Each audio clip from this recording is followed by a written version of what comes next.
ఇస్మాయిల్ చెప్పండి, why not 175 అంటోంది YSR Congress party.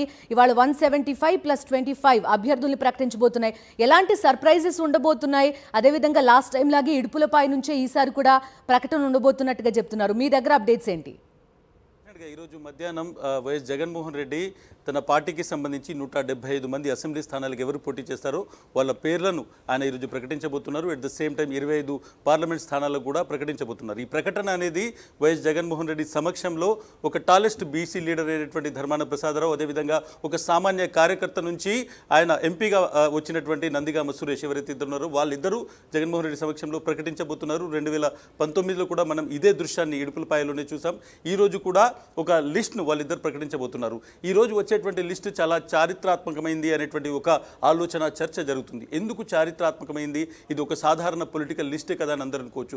కానీ రాజకీయాల్లో కొన్ని వర్గాలకు మాత్రమే రాజకీయ పదవులు లేకుంటే పోటీ చేసే అవకాశం ఉన్నటువంటి ఒక రాజకీయ చట్రం నుంచి జగన్మోహన్ రెడ్డి ఫస్ట్ టైం కొన్ని వర్గాలకు, ముఖ్యంగా చాలా కాలం నుంచి అణచివేయబడ్డటువంటి వర్గాలకు ఈరోజు ఆయన ఒక లిస్టులో చాలా ప్రాధాన్యత ఇవ్వబోతున్నారు.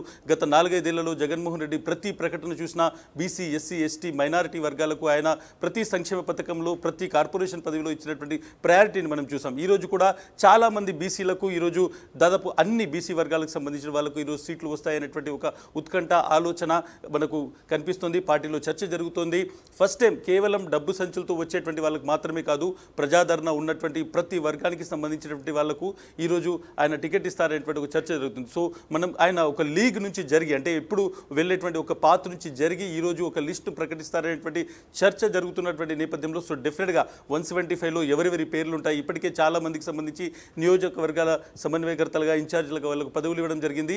ఈరోజు 1-2 మార్పులతో దాదాపుగా అదే లిస్ట్ ఉందని చెప్తున్నారు. కాబట్టి చాలా చోట్ల నేను చెప్తున్నాను, ఎందుకంటే కొన్ని చోట్ల బీసీలకు ఇచ్చినటువంటి ప్లేసెస్లో, కొన్ని చోట్ల సామాన్యులకు ఇచ్చినటువంటి ప్లేసెస్లో కొంతమంది అలిగి పార్టీ నుంచి వెళ్ళిపోయినటువంటి సిచ్యువేషన్ అయినప్పటికీ జగన్మోహన్ రెడ్డి చాలా స్పష్టంగా నేను బీసీలకు ఎక్కువ సీట్లు ఇస్తాను, మైనార్టీలకు ప్రాధాన్యత ఇస్తాను, ఎస్సీ, ఎస్టీ వర్గాల్లో కూడా ఎవరైతే ప్రజల నుంచి వచ్చారో, ప్రజాదరణ ఉందో వాళ్ళందరికీ సీట్లు ఇస్తాననేటువంటి మాటకు ఆయన కట్టుబడ్డారు అనేటువంటిది పార్టీలో చాలా స్ట్రాంగ్గా చర్చ జరుగుతుంది. కాబట్టి ఈరోజు రిలీజ్ అయ్యేటువంటి లిస్టు మీద కొంత ఉత్కంఠ ఉంది. అట్ ద సేమ్ టైం అది ఒక చారిత్రాత్మకమైనటువంటి లిస్టు కాబోతుంది అనేటువంటిది కూడా వైఎస్ఆర్సీపీ నాయకులు చెప్తున్నారు. ఇస్మాయిల్, ఒక విషయం చెప్పండి, 2 కూటములని ఒక సింగిల్ వ్యక్తి ఎదుర్కోబోతున్నారు. అటు బీజేపీ, టీడీపీ, జనసేన కూటమి, కాంగ్రెస్, సిపిఐ, సిపిఎం కూటమి, ఈ 2 కూటములను ఎదుర్కోబోతున్నారు. ప్రతి విషయం చాలా ఇంపార్టెంట్. పైగా టార్గెట్ 175 అని కూడా పెట్టుకున్నారు.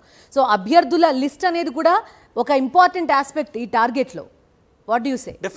డెఫినెట్గా జగన్మోహన్ రెడ్డి చాలా స్పష్టంగా ఒక విషయం చెప్తున్నారు. ప్రజలకు నేను ఇచ్చినటువంటి మాటను నేను గత 5 ఏళ్లలో నెరవేర్చాను. ఎట్ ద సేమ్ టైం ఇప్పుడు కూడా కొంత ప్రజలకు వాగ్దానం చేస్తాను.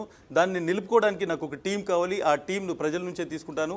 అన్ని వర్గాలకు ప్రాధాన్యత ఉండాలి. ముఖ్యంగా బీసీస్ నుంచి వచ్చినటువంటి వాళ్ళకు, ఎస్సీస్ నుంచి వచ్చిన వాళ్ళకు, ఎస్టీ నుంచి, మైనారిటీ నుంచి, వీళ్ళతో పాటు అప్పర్ క్యాస్ట్లో కూడా ఏవైతే వీకర్ సెక్షన్స్ ఉన్నాయో, బలహీనమైనటువంటి వాళ్ళు ఉన్నారో, ఎక్కడైతే వాళ్ళు ఆర్థికంగా స్తోమత లేని వాళ్ళు ఉన్నారో వాళ్ళందరికీ కూడా ఇందులో ప్రయారిటీ ఇవ్వబోతుంది. కేవలం మనం చూసాము తెలుగుదేశం పార్టీ, జనసేనలో చాలామంది డబ్బు సంచులతో దిగినటువంటి కొంతమంది ఎన్ఆర్ఐలు కావచ్చు, లేకుంటే జరుగుతున్నటువంటి ఫైట్ను కూడా ఒకవైపు చూస్తున్నాం. చాలామంది డబ్బులున్న వాళ్ళకి టికెట్ ఇస్తున్నారు అనేటువంటి చర్చ పార్టీ జరుగుతుంది. కానీ జగన్మోహన్ రెడ్డి చాలా స్పష్టంగా ప్రజాదరణ ఉండాలి, ప్రజల్లో తిరిగినటువంటి నాయకుడికి టికెట్ ఇస్తానన్నారు. అదే ఈరోజు కనబడబోతుంది. సో డెఫినెట్గా సర్ప్రైజెస్ అనేటువంటివి మనకు అంటే లిస్ట్ పరంగా పెద్దగా కనబడకపోవచ్చు, కానీ మనం ఒక్కొక్క క్యాండిడేట్ని డీటెయిల్గా చూసినప్పుడు వాళ్ళ ప్రాధాన్యత, వాళ్ళు ప్రజల్లో ఉన్నటువంటి తీరును మనకు చాలా స్పష్టంగా అర్థమయ్యేటట్టు ఈరోజు ఉండబోతుంది. ప్రకటన కూడా మనం చూడాలి. అంతే కేవలం మాటలు చెప్పడం కాదు, ప్రకటన చేసేటప్పుడు కూడా ఒక టాలెస్ట్ బీసీ లీడర్ని, అట్ ద సేమ్ టైం ఒక సామాన్య కార్యకర్త నుంచి ఎంపీగా వచ్చినటువంటి నందిగామ సురేష్ని, వీళ్ళిద్దరిని పెట్టడం వల్ల ఒక మెసేజ్ ఇవ్వడం, అంటే వీళ్ళు నా వాళ్ళు, వీళ్ళకే నేను అధికారం ఇస్తున్నాను, వీళ్ళ ద్వారానే మొత్తం జరుగుతుంది అనేటువంటిది కూడా